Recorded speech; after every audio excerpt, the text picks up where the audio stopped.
আজকে একটু বাসা থেকে একটু সময় নিয়ে বের হয়ে গেলাম। একটু আগ করেই ১২টার দিক করে হবে। ভাই রে ভাই, এত রোদ বলার বাহিরে। মানে গরমটা মানে চোখে দেখেও সহ্য করা যাচ্ছে না। আমি একটু জায়গায় দেখাই কি ধরনের একটা মানে আবহাওয়া।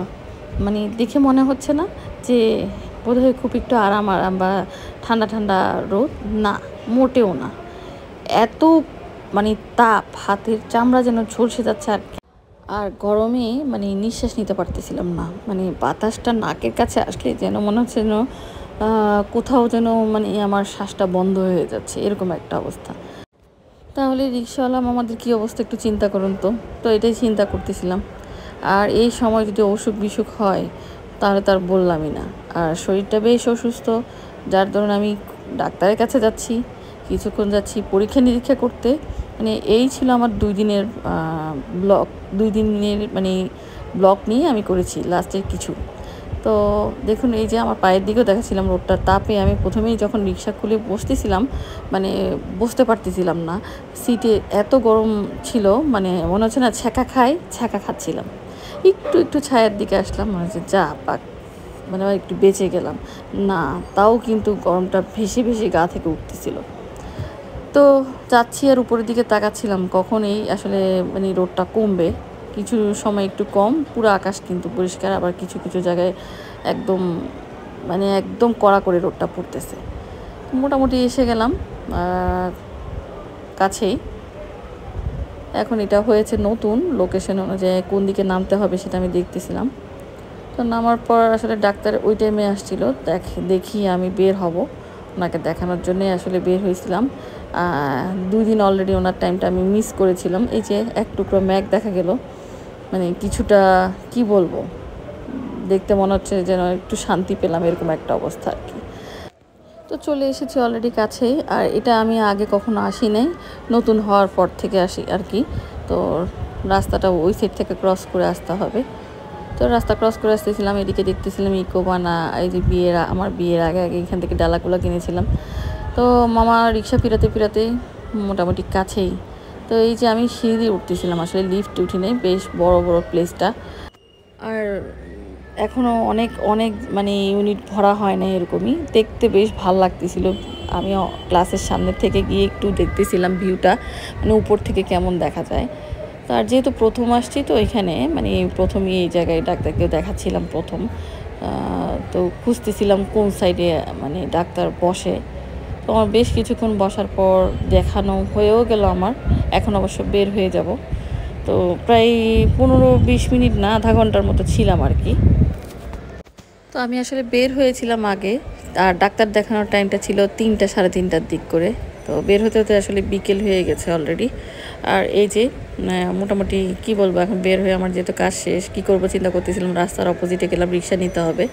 তো আমার ডগুর কথা মনে পড়ে গেলো। আবার ডগুকে দেখে রাস্তাঘাটে যতগুলো অবলা প্রাণী আছে দেখলে আমার খুবই মানে আদর করতে ইচ্ছা করে, কেন জানি না। তো বিকেল আসার সাথে দেখলাম যে নুসরাত আর শারমিন ছিল। তো ছাদে উঠে গেলাম বিড়ালগুলোকে নিয়ে।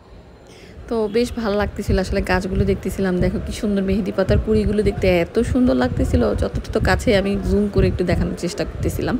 এই যে সেই পাতাগুলো, এত সুন্দর লুক। এই গাছগুলো মরেই যাচ্ছিল, একদম মরা থেকে যেতে উঠলো। আর পেঁপে গাছের নিচের দিকে তাকাচ্ছিলাম যে আকাশটা দেখতে কেমন লাগে।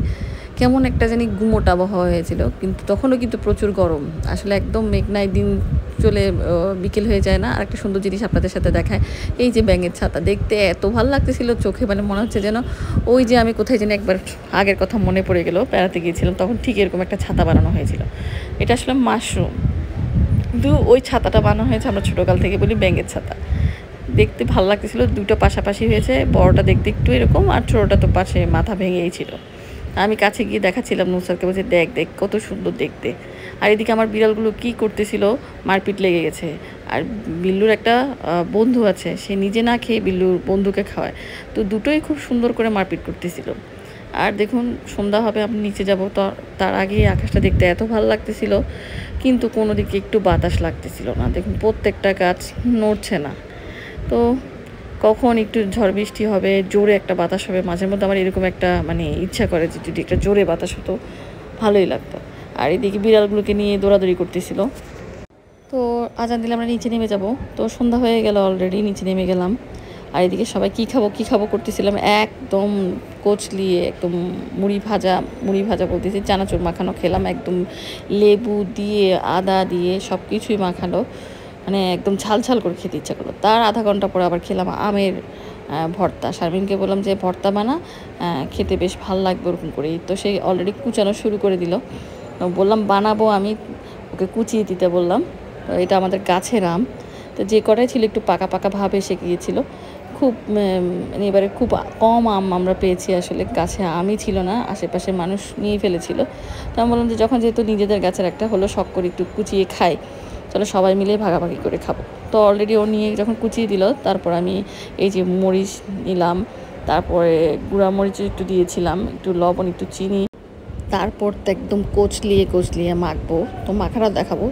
তো কেমন লাগছে দেখুন। তো এই ধরনের দেখলে কার না মুখে পানি আসে। তো এক জাম নিয়েছি, কারণ আমরা অনেকজন আছি, তো 3-4 জনের মতো সবাই মিলেই ভাগাভাগি করব। আর এই ভাগাভাগি করে খাওয়াতে না অনেকটা মজা লাগে। একলা একলা খেলে এইসব জিনিসের আসলে কোনো মজাই লাগে না, এরকম একটা ব্যাপার আর কি।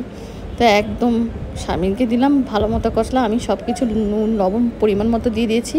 এবার সে মাখতে শুরু করলো, ছিলেও দিয়েছিল। তো এই যে মাখছে, যেন মনে হচ্ছে একদম ভাতের দলা। তো খুব সুন্দর করেই মাখছিল, দেখুন যত তাড়াতাড়ি পারতেছি গুটা গুটা করে দেখাচ্ছি। তো মুখে তখন আসলে পানি চলে আসতেছিল খাওয়াটা, মানে আম আর তেঁতুল দেখলে আসলে কার না মুখে পানি আসে। এরপর তো শুরু করলাম প্লেটে প্লেটে নিব।